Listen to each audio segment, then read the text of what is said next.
You want to see my new chair? Isn't it cool? I think it came from an old ice cream parlor. My plan is to restore... Pop quiz. Can you guess what this is? And no, I'm not referring to the drawer. What is this piece of furniture and what was it used for? Okay, final answer? I wasn't exactly sure myself, but after a bit of research on the internet, I found this. This is a very old adjustable reading and writing candle stand. Today, I'm going to show you how to improve the finish without stripping it off or spending days working on it. In just a couple of hours, this thing will look slightly used, but amazing. Welcome to Allie Picked.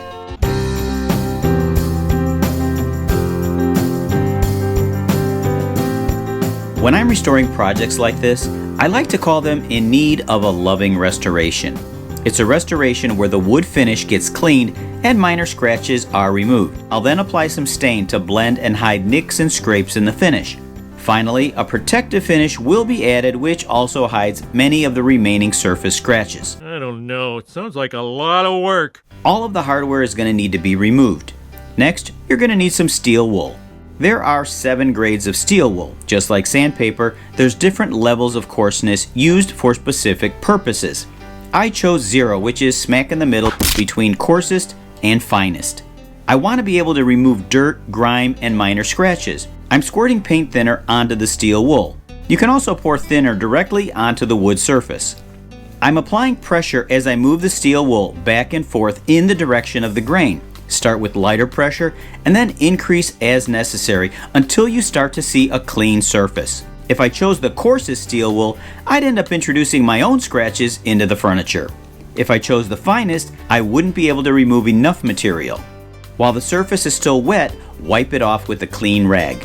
Repeat this process if necessary or just in some specific areas that may need more work. At this time, I'll make any necessary repairs. In the case of the drawer, it had a couple of cracks. I re-glued those. One of the legs was loose, so I removed it, cleaned up the joints, and then re-glued it. This is the wedge that holds the top in place. It has worn down, causing the candle stand to slip. I fixed this by gluing a piece of veneer to the surface that wedges against the center rod. After the glue dried, I cut it down to the proper size. I repeat the same process with the steel wool that I used on the drawer to the rest of the cabinet. I'm using it here to remove the fabric material that was glued onto the edges. I assume that this protective material was on there initially to protect the edges from books that might be placed upon it. Now that the surface is dry, I'm taking some dark walnut oil-based stain as it closely matches the original color. Apply a generous amount of stain all over the surface. Press it into all of the joints as well. When I wipe off the stain, some of it's going to remain on the surface and gives it a nice finished look. I'm not sure if you're going to have the same results if you used a water-based stain. I personally just stick to oil-based. Now it's going to take some time for the surface of the light oil stain to completely dry.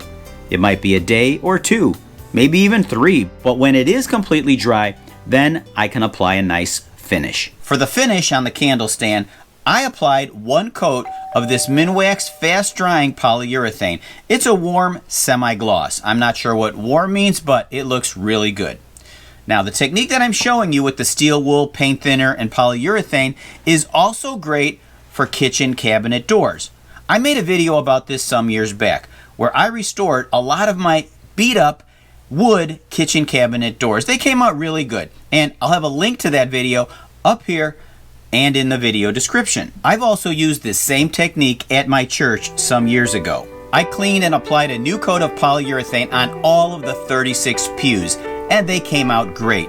They're still holding up without any peeling or chipping. After I applied the 1 coat of polyurethane to the candle stand, I brought it back to Beyond Grandma's House antique store in Chicago, where it came from to begin with, and it's currently on sale.